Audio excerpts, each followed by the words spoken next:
Hey everybody, I'm Berets with the update that you have been waiting for, wondering what it is. Well, it's Final Fantasy VII Rebirth. And before we go too far into this video, let me just say, I'm a pretty big Final Fantasy VII enjoyer. I mean, if you look back there, you might be able to make out some of the 7 statues. I mean, I can possibly even bring one up right in the middle of this video to show you. See? See?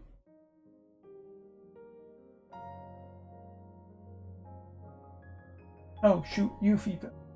Oh. As a wise man once said, I can prove my love, I have receipts. But, yeah. So first off, this video is going to be essentially a 2-part video. The first part is going to be a bit of a rant, and the second part is going to be a little bit of, actual more guessing and predictions and everything like that. But before we get into the rant, let me just say, and I will repeat this at the second half of the video for those of you who are not watching this, that there is a live stream on Monday in JP at 8 p.m. Japanese Standard Time. Basically, we will be getting a anniversary live stream, which is good because there hasn't been a live stream since the last one for the last anniversary. So it's really good to see that we are at least still getting some kind of community acknowledgement here on the JP side. It has forestalled a little bit the Doomsday talk, but at the same time, I have to say that I am also a little bit so-so on the fact that we just don't see that many of these anymore, but it will be the full-fledged, plus a few more people that we will talk about in just a second here. Now, let me get into the rant.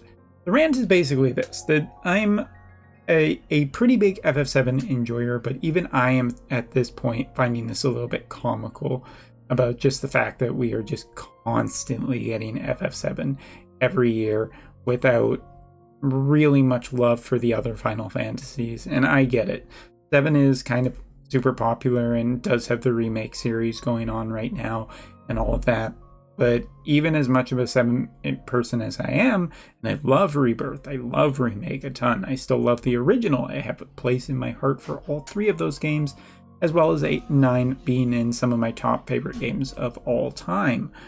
That being said, I'm a little bit tired of seeing Final Fantasy VII rear its ugly head in this game, considering that there exists already another gacha game which is solely focused on Final Fantasy VII. It's just too much. And you know what? I don't know how you, dear viewer, view this as essentially being, well, this is Ever Crisis 0.5 or 1.5, depending on what you think of actually Ever Crisis. For me, I think it's like Ever Crisis 1.5 because this game does have, in fact, have actual better gameplay than Ever Crisis does. But anyway, I do understand this from a financial perspective. I do understand that basically Final Fantasy just isn't doing that well as a actual video game franchise outside of its core fan base. It has a hard time getting new people, and especially young people, into it, given the way 16 was and, maybe 14. But in all honesty, I do really, really wish that this had been almost any other Final Fantasy. 10, 12, 9, 1, 6, 3, 2, anything other. And even if it wasn't, I feel like it would have been definitely more exciting. And that, once again, it's coming from an FF7 enjoyer. This will probably be, financially successful, as we're going to talk about in a second, for predictions and everything like that. But I'm just finding it so deflating of it just being like, well, here we go again. 7 again. And part of me just hates that because it's like it's basically my favorite game of all time. And all of its iterations and whatnot. I love the side stories and the characters and all of that stuff. And Rebirth was fantastic because it made me love characters I did not care about before, such as Barrett, such as Sid. Like, that goes a long way to say how great I truly think it all is. But in terms of this is just so uninteresting, unengaging, and for me, I'll cover it. I'll, of course, find enjoyment in it, but it is probably the least exciting thing that we could have possibly got. Just more 7. So yeah, coming from a full 7 enjoyer, a person who just loves Rebirth so much, I'm pretty disappointed personally, and I think that this is incredibly shallow and lame from Square Enix as a whole, and just Gumi as a whole. So there you go. All right, now we're actually going to switch gears and get into speculation. So for the beginning part of this video, or this part of the video, let me just recap. Final Fantasy VII Rebirth will be our new collaboration. The April 14th at 8 p.m. Japanese Standard Time, we will get a live stream, a full live stream revealing details about the collaboration as well as some other stuff. Please tune in. Of course, I will be live restreaming it because of course I fucking will. But let us actually take a look at what else we have here from our guesstimates. Starting off with the thing that I think is almost a 100% lock. We do know that Zach's VA will be joining the live stream, which basically to me tells me that Zach is a guaranteed character that will be in the in this collaboration.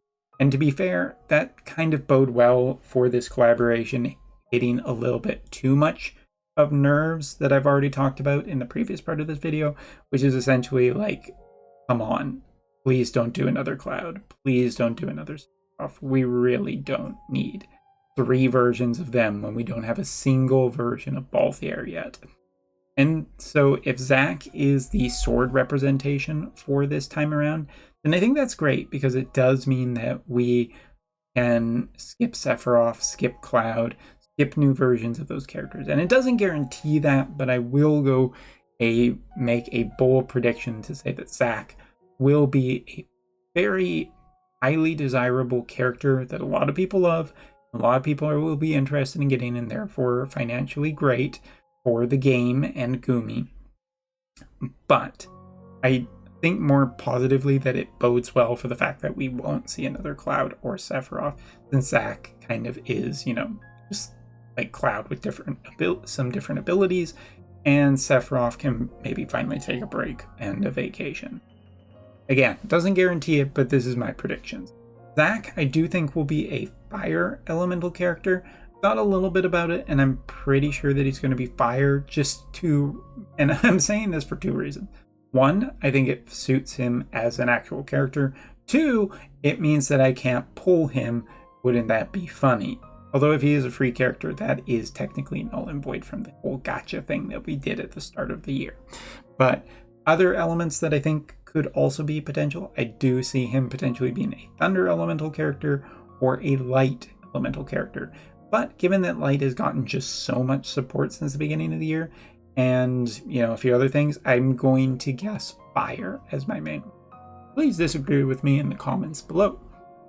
Next, I am expecting Vincent to be here for a couple of reasons. 1, Vincent may not be playable in Rebirth, but he is present in Rebirth, and he is the other incredibly popular character that they can definitely do. Also very straightforward that he is just going to be a dark elemental character. I don't think that there is really too much else that needs to be said. I can't really see him being anything else. This is one of those characters where some people argue about, well, maybe this, maybe that, maybe this, maybe that. But Vincent is 100% a dark elemental character, and I feel like that will do quite well, and I think it will be quite interesting as a character, and the other really, really desirable 100 character. So, next up, let's talk about the other 2 characters that I think, because I am expecting this to be 4 characters to potentially finally close off this whole discussion about FF7 characters forever at this point. So the next character, Sid Highwind, will be coming to the game, and he will be Wind Elemental. Just Spear and Wind has been kind of a thing for a good long while now, but I can see it being just a natural thing. And again, Sid High Wind? Why not? Then we can actually put Sid Wind Spear with Sid Wind Spear and have some real actual synergy going on. So yeah, Sid I think is almost certainly a lock, again, just because getting those characters out of the way. Now, the last one, and this is the one that I think will be the free character, will be Kate Sith, who is a under 100 cost character. I am going to say also that I think Sid will be a 100 cost character because, I don't know, why not? Maybe he swears in his collaboration as a limit burst, and that is essentially good enough. But I do think that we will see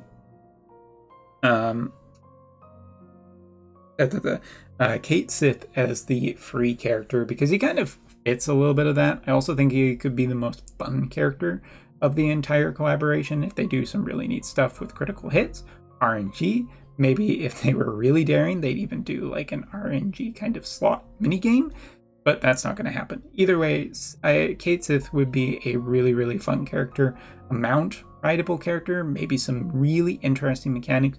And if he's free and the fun one, then I'm totally okay with that.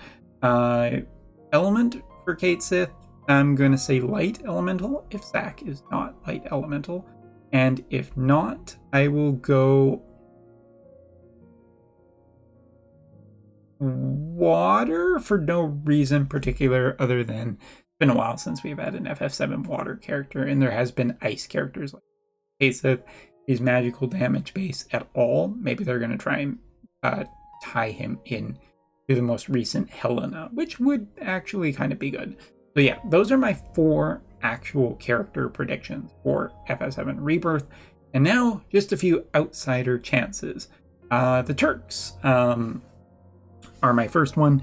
Rude, Reno, or Elena would all be potentially little fun characters. The weird thing is if there's going to be one of them, I feel it's just going to be all a Turks expansion, which would be different. That would be kind of neat. I don't know if I'd be too terribly excited about it, but it would be kind of a headline maker on top of Zach. Cisney, unfortunately, probably not, because this isn't Crisis Core collaboration. This is Rebirth. But still, Turks could be a weird outsider one. Just thinking really quickly, Elena Lightning, because of Larzine in my brain from Kingdom Hearts. Who else? Reno, I think, would be fire, and Rude would be earth elemental. And that's essentially, I think, it. So I have basically done my predictions. My worst predictions, of course, are another Sephiroth and another Cloud, because I just don't want that at all. But anyway, let me know your predictions in the comments below, and we will see you next week for the live stream recap, and all of that good shit. Thank you so much for watching. Take care. Have a great weekend, everybody.